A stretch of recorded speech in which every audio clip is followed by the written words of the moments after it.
اکثر زندگی میں آزمائشیں اس قدر بڑھ جاتی ہیں کہ تمہیں ہر راستہ خود پر بند دکھائی دیتا ہے اور یوں لگتا ہے کہ تمہاری کوئی دعا قبول نہیں ہو رہی ہے۔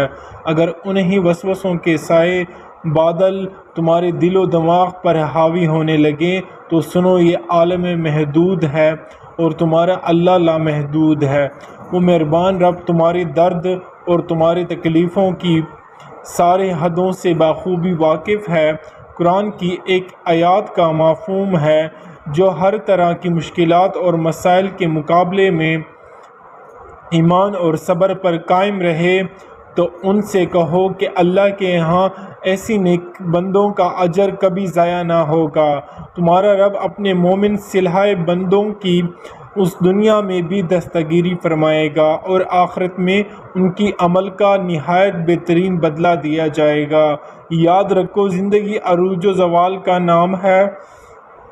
کبھی تم بہار سے لطف اندوز ہوتے ہو تو کبھی خزاں کی یاستی تمہیں اداس کر دیتی ہیں، کبھی حاصل کی خوشی تو کبھی لا حاصل کا درد تمہیں بے چین کر دیتا ہے۔ جان رکھو، اللہ کی مشیتوں کا کارخانہ جن وسیلتوں پر حال ہے وہ تمہاری نظر سے بالکل پوشیدہ ہے۔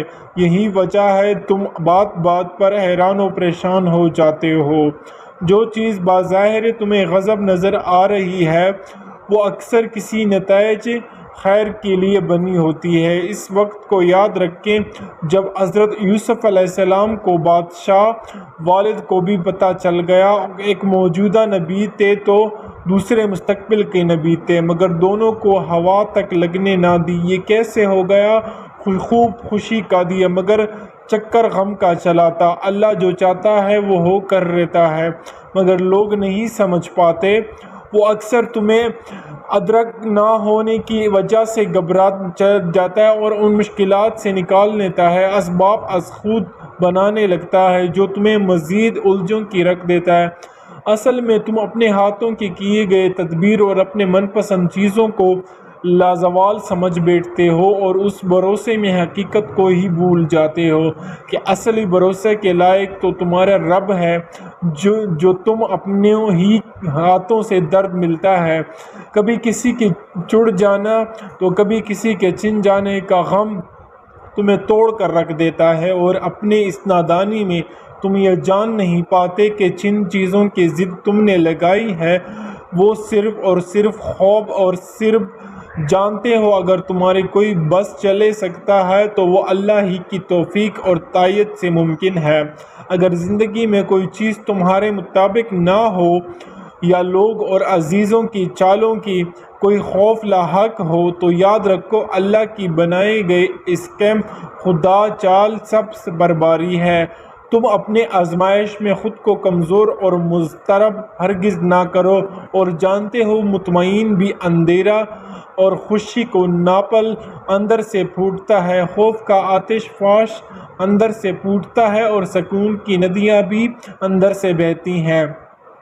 تمہارے کائنات تمہارے اندر ہی سمیٹا ہوتا ہے۔ تم اپنے اندر کو ایکسپلور کرو کیونکہ باہر کی دنیا اندر کی اینٹوں سے، اور اگر تم یہ محسوس کر تو جان لو کہ ہر آزمائش کے پیچھے اللہ نے اتنی بڑی بڑی صلاح لکھی رکھی ہیں۔ اگر تم اندازہ ہو جائے نا کہ تم کبھی شکوہ لب پر نہ لاؤ، یاد رکھو تمہارے رب تمہاری برائیاں نہیں چاہتا تو تمہارے اس وقت بھی ساتھ دیتا ہے جب چاروں طرف تمہیں اپنی ہار نظر آ رہی ہوتی ہے۔ تمہارا رب خود تم سے مخاطب ہے، اللہ ہی تمہارا پہلا سہارا تھا اور اللہ ہی تمہارا آخری سہارا ہے، اور تم کتنے ہی گناہگار اور نافرمان ہی کیوں نہ ہو، تم جب اسے پکارو گے وہ تمہارا جواب دے گا۔ تم پلٹ کر آنے میں دیر کرتے ہو مگر وہ دیر نہیں کرتا، وہ بس تھام لیتا ہے۔ وہ وقت دور نہیں ہے کہ تمہارا رب تمہیں اتنا دے گا کہ تم راضی ہو جاؤ گے، اور جان رکھو کہ کسی کی مجال نہیں کہ وہ تمہیں چھوڑ دے، یہ صرف تمہارے رب کی مرضی ہے کہ وہ تمہاری زندگی کو منافقوں سے پاک رکھتا ہے، اور کسی کی چھوڑ جانا یا چن جانا یا کوئی بھی محرومی کہ تمہاری کہانی کا اختتام نہیں۔ بلکہ تمہاری کہانی میں ان کرداروں کا اختتام ہے۔ قرآن کہتا ہے اللہ نے تمہیں ذائع شعور اور ذمہ داری مخلوق بنایا ہے اور تم کوئی کھلونا نہیں ہو کہ جس کا جی چاہے تم سے کھیلے اور جس کا جی چاہے تمہیں توڑ دے۔ سنو، اگر تمہاری آزمائش حد سے بڑھ گئی ہے تو قرآن میں اللہ ایک جگہ خود فرماتا ہے انسان پر جو بھی آزمائش آتی ہیں، چاہے رزق کی تنگی ہو یا زندگی سے کسی نعمت کی محرومی ہو جانا یا کسی بھی چیز کی تبدیلیاں، اس کی معیشت کی جان رکھو اس معیشت میں اس کی کچھ دوسرے مصلیحت کا فرمان۔ کسی کو رزق دینے کے معنی لازمی یہ نہیں ہے کہ اللہ سے بہت خوش ہو اور اسے انعام دے رہا ہے۔ بعض اوقات ایک شخص اللہ کی نہایت مغضب ہوتا ہے مگر اسے وہ بڑی دولت عطا کرتا چلا جاتا ہے، یہاں تک کہ اللہ کا عذاب لے آتا ہے۔ لیکن اس کے برعکس کسی کا رزق تنگ ہو یا کسی مشکل میں پھنسا ہو تو لازمی یہ نہیں کہ اللہ اس سے ناراض ہے یا اسے کوئی سزا دے رہا ہے۔ ہاں، یہاں تنگی اس کی اللہ کے خدا کی رحمت بن گئی ہے۔ اس میں حقیقت کو نہ سمجھنے کی وجہ تم ان لوگوں کی خوشحالی رزق کی نگاہیں جو دراصل خدا کی غضب کے مستحق ہوتے ہیں۔ مگر مسئلہ تب آتا ہے جب تم چیزوں کو ظاہر نظر دیکھتے ہو۔ یاد رکھو تمہارا رب بہت رحیم ہے۔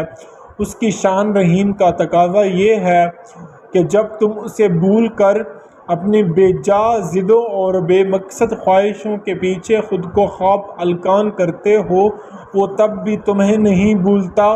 تمہارے رب کی محبت کا اندازہ تو اتنا نرالا ہے کہ جب تم اسے کسی تکلیف میں پکارتے ہو تو وہ تمہیں ان دکھوں اور غموں سے آزاد کر کے اپنی گڈ لسٹ میں شامل کر لیتا ہے اور پھر رب کی محبت کی لہریں سرگوشی کرتے ہوئے تمہارے زخم روح کا مرہم بن جاتی ہیں۔ قرآن کہتا ہے کہ اچھا وقت ضرور آئے گا، تم بس اللہ پر یقین اور صبر رکھو اور پھر اپنی طرف سے بڑے اجر عطا کریں۔